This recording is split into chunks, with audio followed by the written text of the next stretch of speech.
Positive and negative space are art terms for describing the relationship between an object and the emptiness that surrounds it. Now, this object can be anything from a subject of a picture, a musical note, or even a feature of architecture. In terms of BMX, the most obvious features we ride constitute positive space. Rails, transitions, ledges, and wedges. All of these features are defined by their positive presence. Negative space is often seen as the dead space in between these objects of interest.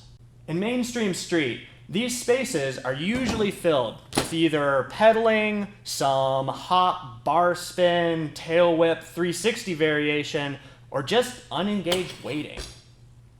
But negative space can also be a defining characteristic of our riding terrains. After all, absence is what defines the difference between a tabletop versus a double, a wedge versus a step-up, a rail versus a rail gap to rail. Such setups are made remarkable by what is explicitly not there. We can push this principle even further when looking at Flatland. Flatland's ideal space isn't characterized by any positive presence at all, but rather by the complete elimination of any such intrusion. In other words, the usual relationship between positive and negative space is inverted, leading Flatlanders to seek out spaces defined entirely by what they don't have. With this understanding, I present a new riding style manifesto to maximize our use of both positive and negative space through a movement of uninterrupted engagement. Because space is not uniform, engaging the world around us to its full potential requires a wide diversity of movement.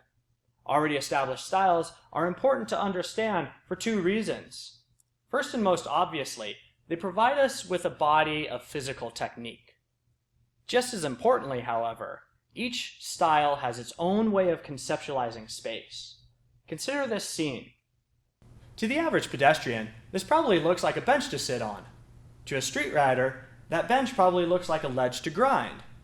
To a trials rider, that bench is probably still a ledge, but for a completely different purpose. A Flatlander would probably see this scene and think, hey, this is a great spot, if only we could move the bench. In other words, each and every movement style is a collection of assumptions about not only how to engage a space, but in what to see as a space to engage. Hence the popular notion of rider's eye, to describe how BMXers can see setups which are perfect for riding, but which other people don't even think to consider.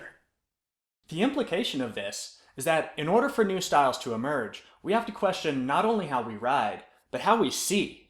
Blending trials, street style, and flatland is by no means the only way you can do this, but it does let us challenge many established assumptions by playing each style off of one another.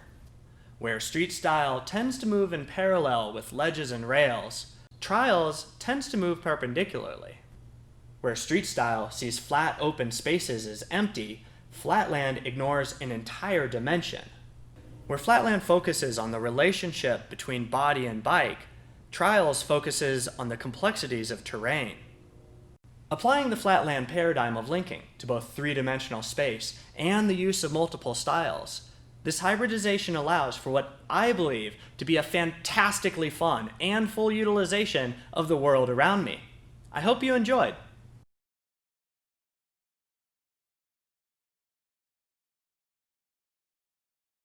Hey, thanks for checking out this part of Building Gnarnia.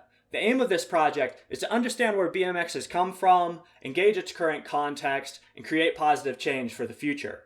So if you liked what you saw, check out buildinggnarnia.com for more videos, podcasts, and writings. This includes my split edit with Tim Knoll, my interview of Gary Kinect, and a documentary on how the histories of both BMX and skateboarding have been linked to the rise of post-industrialism. It's really quite interesting. Anyways, you can find these things and more at buildinggnarnia.com. Till next time, keep riding and thinking and having fun.